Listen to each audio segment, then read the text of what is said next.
একটা সাক্ষাৎকারে এই এখন এই যে পশ্চিমবঙ্গে আসছে তো, এই যে দিল্লি থেকে তসলিমা নাসরিন, তো একটা সাক্ষাৎকারে তসলিমা নাসরিন একটা বক্তব্য দিয়েছে। সেটা হলো কি, যে মাদ্রাসা হলো জিহাদি তৈরির কারখানা, এই বক্তব্যটা দিয়েছে। এবং এর একটা পাল্টা জবাব দেখলাম ভারতেরই, অর্থাৎ পশ্চিমবঙ্গেরই একজন হুজুর দিয়েছে। নানা কথা নানাভাবে বলছে, অর্থাৎ বলতে চেয়েছে মাদ্রাসা এই জঙ্গি তৈরি টেরি কিছুই করে না, এগুলো পুরো ফালতু কথা। এবং ইন্টারেস্টিং ব্যাপার হলো, আমারও কাছে এই হুজুরের বক্তব্যটা পছন্দ হয়েছে।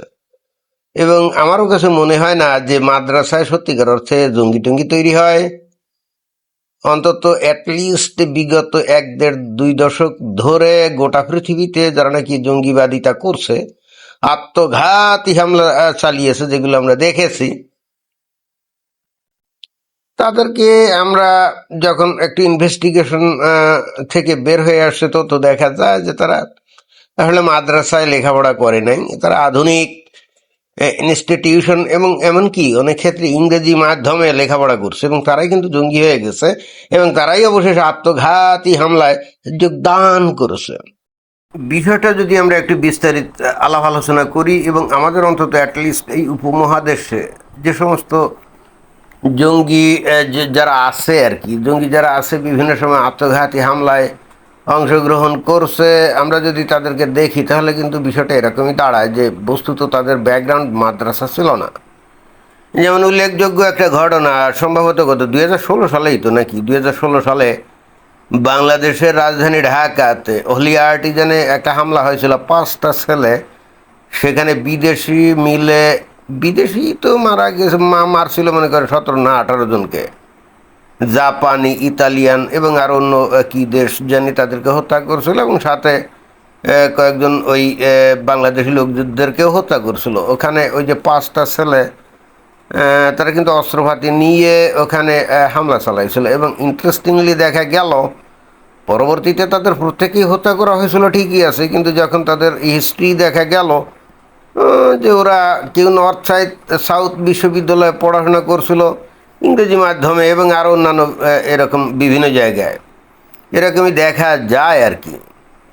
এছাড়াও আমরা যদি পশ্চিমা দেশগুলোতে এই একই ধরনের আত্মঘাতী হামলা, যারা নাকি জিহাদি, যাদের বলা হয় যে কি টেরোরিস্ট নাকি, অর্থাৎ আল্লাহু আকবার ধ্বনি দিয়ে যারা নাকি অস্ত্রপাতি নিয়ে ঝাঁপিয়ে পড়ে, অথবা স্রেফ অস্ত্রপাতি জোগাড় করতে না পারলেও কুঠার নিয়ে ঝাঁপিয়ে পড়ে, তো এগুলো কোনোটাই জোগাড় করতে না হলে গাড়ি নিয়ে ওই যে জনগণের যেখানে একটু জমায়েত আছে ওর মধ্যে ঝাঁপিয়ে পড়ে, অর্থাৎ যত দূর সম্ভব কাফির হত্যা করতেই হবে, এই ধরনের একটা দৃঢ় অঙ্গীকার করে নিজের জীবনকে বিসর্জন দেওয়া। কারণ এরা তো জানে যে এই ঘটার পর হয় তারা সাথে সাথে এনকাউন্টারে মারা যাবে, অথবা ধরা পড়লো তাদের জেল হাজত ফাঁস, বেসিক্যালি একেবারে ফাঁসি হয়ে যায়। আর যে সমস্ত দেশে এই মৃত্যুদণ্ড ঘোষণা করা হয় না, সেখানে তো যাবজ্জীবন কারাদণ্ড দেয়। তো ওদেরও আমরা যদি ব্যাকগ্রাউন্ড দেখি তাহলে দেখব যে ওদের কেউই মাদ্রাসাতে পড়ে নাই। এখন তাহলে প্রশ্ন হলো যে সত্যিকার অর্থে মাদ্রাসাই তো এদের, মাদ্রাসা থেকেই তো আসলে এই ধরনের জঙ্গি বের হওয়ার কথা, তো সেখান থেকে বের হলো না। অথচ যারা মাদ্রাসায় পড়ে নেয় তারা তো জঙ্গি হলো কী করে? আমার কাছে যে জিনিসটা মনে হয়েছে, অনেক হয়তো শুনে মনে করতে পারে যে কী কৌতুককর কথাবার্তা আমি বলি। মাদ্রাসায় বেসিক্যালি ওখানে যারা থাকে তারা বস্তুত ওই যে ছোটো ছোটো বাচ্চাদের সরু পাই পথে বৃহৎ ইমানদণ্ড ঢুকানো, কীভাবে আরও সহজ করা যায়, আরও উন্নততর ভাবে এই কাজটা করা যায় যাতে বাচ্চা কষ্ট না পায়, উল্টে যাতে আর একটু মজা পায়। আমার ধারণা যে মাদ্রাসাতে বস্তুত শিক্ষক এবং যারা ওখানে পড়ে তারা সবাই এই কাজেই ব্যস্ত থাকে, এটা নিয়ে ব্যস্ত থাকে। অর্থাৎ তারা তাদের ইমানদণ্ড, উত্থিত ইমানদণ্ড, যেটা নাকি আমি বারবার বলি যে আগ্নেয়গিরির লাভার মতো উদ্গীরণ করার জন্য অলওয়েজ রেডি থাকে, ওই ওখানে সরু পাইপথটার মধ্যে কীভাবে গ্রিজ লাগিয়ে তেল লাগিয়ে আরও ইজিলি সেখানে ঢুকানো যায়। এবং একই সঙ্গে যখন এই যে উত্থিত বিমানদণ্ড থেকে উদ্গীরিত লাভা বের হয়ে যায়, তখন তো ঠান্ডা হয়ে যায়, ব্যাস এইসব নিয়ে ব্যস্ত থাকে, যে কারণে ওদের এবং এই যৌন কাজ নিয়ে, বা যৌন কাজ মানে কি, ইমানদণ্ড থেকে লাভাউত গিরহণ হলে যে মজা পায়, এই মজার কারণেই বস্তুত একটা সময় তার আত্মঘাতী হামলা করতে আর আগ্রহী হয় না। তারা চিন্তা করে বেঁচে থাকলেই তো মজা বেশি, তাই না? বেঁচে থাকলেই মজা বেশি, যতদিন বেঁচে থাকা যাবে ততদিন ইমানদণ্ড থেকে লাভাউত গিরহণ করে মজা নেওয়া যাবে। তাহলে তারা কি মরতে চাইবে নাকি? মোটেও না। এটা গেলে এক। এবং নাম্বার দুই, তাহলে ওই আধুনিক শিক্ষা প্রতিষ্ঠানে যারা পড়াশোনা করে তারা কেন এই ধরনের আত্মঘাতী হামলায় অংশগ্রহণ করে? এর জন্য সবচাইতে বড় কৃতিত্ব দিতে হবে জাকির নায়েককে। দেখেন, যে মানুষ যে কোনো জায়গাতেই জন্মগ্রহণ করুক না কেন, আসলে বস্তুত তারা ছোটোবেলা থেকে একটা নির্দিষ্ট কালচারে বড় হয়ে ওঠে, এবং প্রত্যেকটা পরিবারই তো কোনো না কোনো ধর্ম অনুসরণ করে, তাই না? তো তাদের বাড়িতে যে বাল বাচ্চা মানুষ হয় তারা তো ওই ধর্মই অনুসরণ করে। মানুষ সাধারণত তার গণ্ডির বাইরে যেতে চায় না। মানুষ আসলে ভয় পায় যে তার গণ্ডির বাইরে গেলে পরে সমাজচ্যুত হবে, পরিবারচ্যুত হবে। অতএব মানে অনেকেই আছে যে তাদের ধর্মের বিষয় সম্পর্কে জানার পরও হয়তো ধর্ম থেকে বিচ্যুত হতে চায় না। বাট ব্যতিক্রম হলো মুসলমানরা। তারা কিন্তু ইসলামের ব্যাপারে এতই তারা ফ্যাসিনেটেড থাকে, এবং ছোটোবেলা থেকেই তাদেরকে সেইভাবে ফ্যাসিনেটেড করা হয়। এবং আমি বলেছি তো, 5-6 বছর বয়স যখন হয় তখন তাকে মাদ্রাসায় পাঠানো হয়, অথবা বাড়িতে হুজুর রেখেই কাজগুলো করা হয়, যে পরবর্তীকালে তারা কখনোই এখান থেকে বিচ্যুত হয় না। এরপর এরা যখন ওই যে স্কুল কলেজ বিশ্ববিদ্যালয়ে পড়ে, অর্থাৎ নর্মাল লাইনে পড়াশুনো করে, তখনও কিন্তু ওই যে বিশ্বাস যে ইসলাম একমাত্র সত্য ধর্ম এবং বাকি ধর্ম ভুয়া, এটা তো থাকে। এবং তারপরে হয়তো মাঝে মাঝে প্রশ্ন তাদের মধ্যে উত্থিত হয়। বাট এই জাকির নায়েক লোকটা এই তথাকথিত শিক্ষিত এই লোকগুলাকে আসলে ধর্মোন্মাদ বানিয়েছে কিভাবে? কারণ ওই যে জাকির নায়েক কঠিনভাবে কোরআন থেকে বিজ্ঞান আর বিজ্ঞান, বিজ্ঞান আর বিজ্ঞান, তাই না, আবিষ্কার করছিল না? এবং ইন্টারেস্টিং ব্যাপার হলো মুসলমানরা কেন, যে কোনো ধর্মের মানুষই কিন্তু বস্তুত ওই গোজামিল দিয়ে হলেও কেউ যদি তাদের ধর্মীয় কিতাব থেকে বিজ্ঞানের সূত্র আবিষ্কার করে, এইটা কিন্তু সাধারণত ওই যে কোনো ধর্মের লোকজনরা মেনে নেয় without any logic, without any analysis, without any proof. এটাই কিন্তু হিউম্যান সাইকোলজি। আপনি যদি যে ধর্মের অনুসারী হন না কেন, যেমন ধরেন যে আপনি যদি খ্রিস্টান হন, এবং অতঃপর যদি কেউ মানে কোনো ব্যক্তি যদি এই বাইবেলের মধ্যে বিজ্ঞানের সূত্র আবিষ্কার করে, তখন সাধারণত দেখবেন যে কেউ এটা অ্যানালাইসিস করবে না যে আসলে এটা গুজামিল দিয়ে বাইর করলো কিনা।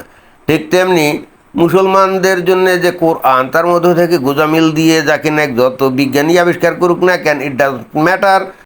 Almost every Muslim will accept it, and they will never try to analyze whether Zakir Naik distorted the meaning of Quranic verses. এটাই হিউম্যান সাইকোলজি কিন্তু এরকমই। এবং একবার যখন এই শিক্ষিত লোকজন, যাদেরকে আমরা বলছি যারা নাকি মাদ্রাসা ব্যাকগ্রাউন্ড না, বিশ্ববিদ্যালয় থেকে বা ইংরেজি মাধ্যম থেকে বা বিজ্ঞান ইঞ্জিনিয়ারিং পড়ছে, মেডিকেল পড়ছে, একটা পর্যায়ে হয় কি, যদি ওরা নিশ্চিত হয়ে যায় যে Quran is a book of science, science মানে SIGNS, নট SCIENCS, তো যখন এরা কনভিন্সড হয় যে Quran is a book of science, এবং তখন হয় কি, মানে এই Quran is a book of science এটাও কিন্তু যে জাকির নায়কি বলছিল একবার। তো এর ফলে হয় কি, ওরা যদি কনভিন্সড হয় যে কোরআনের মধ্যে খালি বিজ্ঞান আর বিজ্ঞান, বিজ্ঞান আর বিজ্ঞান, বিগ ব্যাং, ছোট ব্যাং, বড় ব্যাং, মাঝারি ব্যাং, ব্ল্যাক হোল, সবই কোরআনের মধ্যে আছে, সবই কোরআনের মধ্যে আছে। এরপরে এই যে আধুনিক ইনস্টিটিউশন থেকে লেখাপড়া করা, অর্থাৎ যেটা আমি বলতে চাচ্ছি, বিজ্ঞান পড়া অথবা সাহিত্য পড়া অথবা দর্শন পড়া লোকজন যারা নাকি মুসলমান ঘরে জন্ম, তারা এতটাই বিমোহিত হয়ে যায়, তাদের ওই যে আগে যে বিশ্বাস যেটা থাকে এটা 1000 গুণ স্ট্রং হয়ে যায়, and that's Y they become so much dedicated, and also they become so much fanatic that they are always ready to sacrifice their own life for the sake of Islam, right? And that's why they become terrorists, so-called a terrorist, according to the Western narrative. আসলে তো তারা terrorist না, তারা তো ইসলামের জন্য জান দিবে, ইসলামকে প্রতিষ্ঠার জন্য জান দিবে। That's mandatory for every Muslim which is called জিহাদ। এটাই কিন্তু প্রকৃত ইসলাম। বাট ওই যে পশ্চিমা ন্যারেটিভ কি, ওরা বলে এরা টেরোরিস্ট, টেরোরিস্ট মাদার চোত, কিসের terrorist? They are true Muslim who tries to follow Islam 100% correctly. হ্যাঁ, এটাই এটাই এটাই। তো এই জন্য আমরা এই অ্যাটলিস্ট উপমহাদেশে এবং বিভিন্ন জায়গায় আমরা দেখি যে মাদ্রাসা থেকে না, বরং আমার কাছে কেন জানি মনে হয় মাদ্রাসায় যারা পড়াশোনা করে তারা বস্তুত বুঝে যায়, যেহেতু তারা কোরআন হাদিস চর্চা করে, তাই না? তারা বুঝে যায় যে কি কোরআনের মধ্যে যা আছে, হাদিসের মধ্যে যা আছে, ওর লেখা পড়লে যে কেউই ওর অর্থ যদি জানে, ধরেন যে কোনো একজন মানুষ সে যদি কোরআন আরবিতে না পড়ে তার নিজের মাতৃভাষায় পড়ে এবং তার অর্থ যদি জানে, সে কিছুক্ষণ পড়ার পরেই প্রচন্ড বিরক্তি বোধ করবে। কারণ কোরআন এমন একটা কিতাব যে কিতাবে বারবার একই বিষয় বারবার রিপিট করা হয়েছে। এখন চিন্তা করে দেখেন, এই যে আমরা যে ভিডিও বানাই, কোনো ব্যক্তি যদি একই বক্তব্য বারবার রিপিট করে তখন কি তার সেটা ভালো লাগে? এবং সরি টু সে, আমারও আগে কিন্তু এই ধরনের একটা অভ্যাস ছিল। আসলে অভ্যাস মানে কি, এটা অটোমেটিক্যালি চলে আসতো। অতঃপর আমি অবশ্যই এটাকে চেক দিয়েছি। তো কোরআন কিন্তু এরকম একটা কিতাব যেখানে একই বক্তব্য বারবার রিপিটেশন করা হয়, and that's why it's a very boring book. কেউ যদি নিজের মাতৃভাষায় কোরআন পড়তে বসে 3-4 পাতা পর্যন্ত কষ্ট সৃষ্টি পড়তে পারে, তারপর কিন্তু আর পড়তে পারবে না। এই হলো কোরআনের মাঝে যা। এবং এটা যদি সত্যি সত্যি সৃষ্টিকর্তার কাছ থেকে আসবে, তাহলে এটা বিরক্তিকর হবে কেন? একই বক্তব্য বারবার রিপিট কেন করবে বলেন? কথাটা কেন বললাম জানেন? কারণ এই মাদ্রাসা যারা পড়াশোনা করে তারা তো আরবি জানে, তাই না? তারা তো কোরআন পড়ে অর্থও বুঝতে পারে। তো তাদের অবচেতন মনে বর্তমান যুগে 21শ শতাব্দীতে তারা তো আমার মনে হয় যে তাদের ভিতরে প্রশ্ন উত্থাপিত হয় যে কি ব্যাপার, এটা না আল্লাহর কিতাব, মানে সৃষ্টিকর্তার কিতাব, তাহলে একই জিনিস বারবার রিপিট করে আল্লাহ কি কাজ করবে নাকি? মানে তারাই হলে সন্দেহের মধ্যে পড়ে যায়। কিন্তু তারা তারা তারপরে এই লাইনের মধ্যে থাকে কেন? কারণ এছাড়া তো তারা আর কিছু জানে না। তারা অতঃপর কি ইমামগিরি করবে, নাইলে মুয়াজ্জিমগিরি করবে, নাইলে মিলাদ পড়াবে, তাই না? বা ওই অন্য একটা মাদ্রাসা চাকরি করবে, এগুলোই তো তাদের জীবনে। তার কোনো কিছু নাই। এবং এই জন্যই বস্তুত তারা দেখবেন যে আমরা এ পর্যন্ত যারা নাকি নাস্তিক হয়েছে দেখি, তার একটা বড় অংশই কিন্তু এই যে কোরআন হাদিস পড়া এই মাদ্রাসা থেকে তারাই কিন্তু নাস্তিক হয়েছে, ইসলাম ত্যাগ করছে, এবং তারাই কিন্তু অতঃপর প্রকৃত তথ্যগুলো জানায় নাকি। তো যাই হোক, তসলিমা নাসরিন গড় সাপটা কথা বলছে মাদ্রাসা থেকে, মাদ্রাসা হলো জিহাদি তৈরির কারখানা না।